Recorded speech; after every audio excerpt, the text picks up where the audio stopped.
My name is Craig Merow, and I've had actually two careers in education. First, I majored in geology at Temple University and went on and did a degree in education so that I could teach. I've taught for 37 years in both public and private schools. When my youngest daughter left home to go to college, I went with her. When she came home at Thanksgiving, I looked at her freshman work and realized that I'd kind of regressed to the freshman level. So I started all over again the second time around in philosophy. So many philosophy schools are really ivory towers.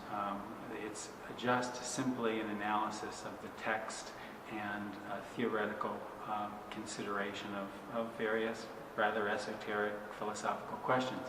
MSU's program is entirely different. The faculty, many of them have joint appointments.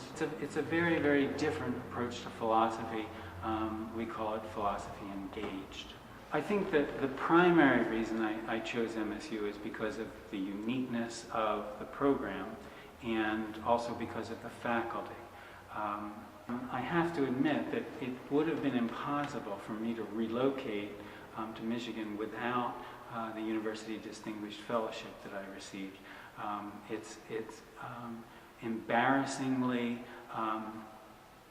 generous in its support, both for health care, stipend, complete waiver of tuition, and even though I have a house and a wife in the Philadelphia suburbs, I was able to relocate here and pursue the program that best meets my needs.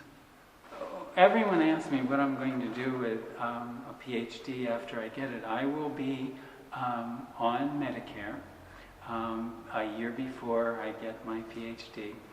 And a tenure track position at a research university is probably a very unlikely trajectory for me to follow. For the past 37 years, I've taught in secondary schools, and I was on the American Philosophical Association's committee for the teaching of philosophy in secondary schools.